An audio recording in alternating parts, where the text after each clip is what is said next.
I've just come straight out of the bathroom after having got myself all clean in a manner which used off-grid technology. All the power and all the energy that was used to get myself nice and clean today was done using off-grid technology. This is something which has been a big challenge for me to work through and to work out.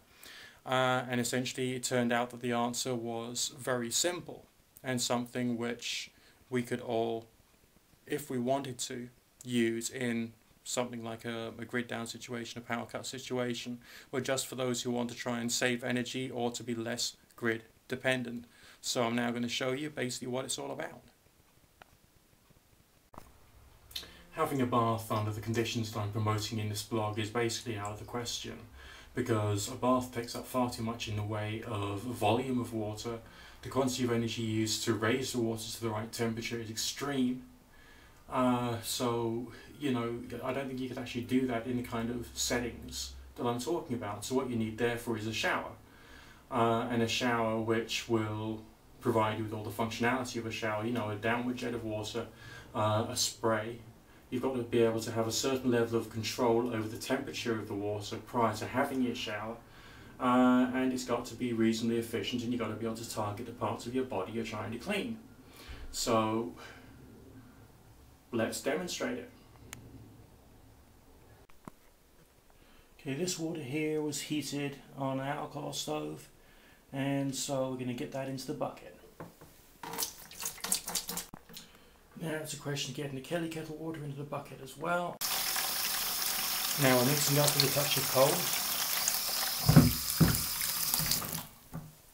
Got to make sure the temperature is okay. And all you got to do is to pour it into your off-grid shower unit. That's right, I'm going to get naked in the bath with a watering can, which is probably one of the most odd things that I've confessed that I do on YouTube, but there we go. It has the functionality of a shower, it's portable, you can control the water temperature. Okay? You've got to make sure that the temperature of the vessel is going to be alright, because you'll be holding this possibly over your head. I might try and get something sorted out with like joists and structures around there so I can just pull a rope and tip the watering can on my head. It's a little inconvenient, yes. Okay, I'm going to be honest about that. But as far as providing you with just about enough water to have a shower with, it's pretty much ideal. This is a 2-gallon watering can, okay? So it'll do its job, you know, just about. You can't have it totally full. I have about, you know, half full if I can. But that's still a lot of water to hold above your head. You've got to make sure your back's okay, your posture's okay to be able to do it right. Ideally, if you've got a significant other who can be there in the bath or in the bathroom with you and hold the watering can over your naked body, then that's ideal. And you can turn it into, well, let's just not go into that subject right now. But there you go. Cheap, off-grid, personal hygiene solution in the form of a watering can. Okay, so what can we learn from that experience? I mean, can we actually do it? If you're on a budget, can you actually have, you know, a complete thorough body wash, essentially using off-grid technology? Bottom line, yes. Is it nice and easy? No. Is it slightly inconvenient? Yes. Did it involve me having to develop skills? Yeah, without the shadow of a doubt, because essentially, you know, you always got to get your system sorted out. What stage you're going to top up the water in the watering can, how you're going to pour it all over your body, whether you're going to, you know, I mean, I'm right-handed, so I wanted to have my right arm underneath the bottom of the watering can, left hand holding onto the spout so I could then cover myself with the warm water. As you carry on through the process of, you know, getting clean, the water does get colder, so essentially you want to try and be quite quick. So firstly, cover your entire body in water firstly, then lather up with all your, you know, or of your shower gel, then basically sort of like wash it all off, okay? Whenever you're using any labor-saving devices, which you do in your normal on-grid lifestyle, you're saving labor. when you're using an off-grid technology which relies upon not using labor-saving devices, you've got more labor to do. That's just something that you have to accept if you're going to start to incorporate some of these things into your lifestyle. Is this something you could use in a power cut? Yes, on the basis, of course, that you've managed to heat your place, heat the air and the environment in which you're going to have your shower experience, because otherwise you're going to freeze. If it's like minus something or other outside, you could get ill. But I've already tackled on this channel a few things like the flower pot and candle heaters as a means of developing some kind of heat in a place. Of course, the bioethanol bioethanol fireplace as well.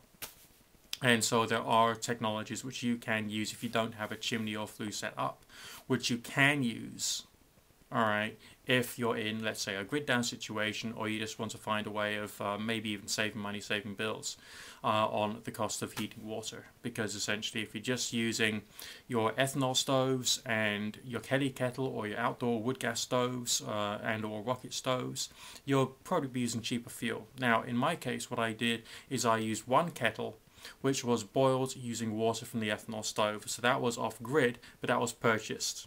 Okay, with the Kelly kettle, on the other hand, that used sticks which I'd collected from around the garden. So that fuel was free apart from the ignition technology, which used a combination of jute rope which had been soaked in candle wax, okay, a few scrunched up pieces of paper, and of course the gas from cigarette lighters to try and get the whole thing going, which I did succeed in doing.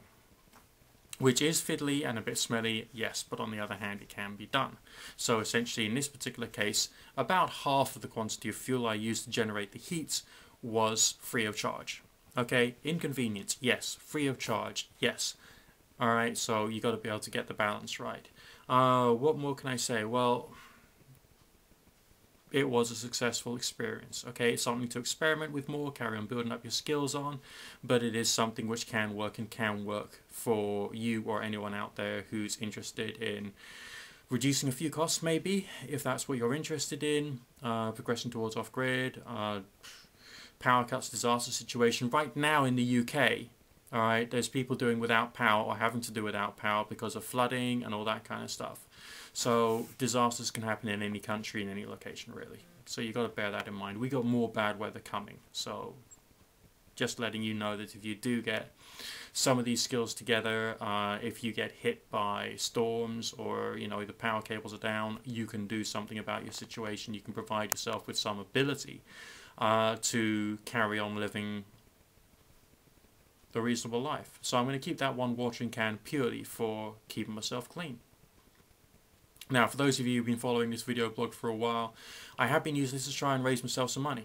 Okay, so that I can go completely off-grid and intentionally demonstrate and show in a hands-on way other people how they themselves can get off-grid too. Now, if you're interested in helping out, whether it's with £1, £2, $750,000, hey, nothing wrong with asking. There is a link down there which you can use and make a donation to my little project if you'd like, and if you don't like to, you don't have to, but at least I provided you with information within this video so you can make of it basically what you see fit. But there you go, some information is out there. You can, get yourself clean and healthy using off-grid technology if you so see fit. Thank you for watching.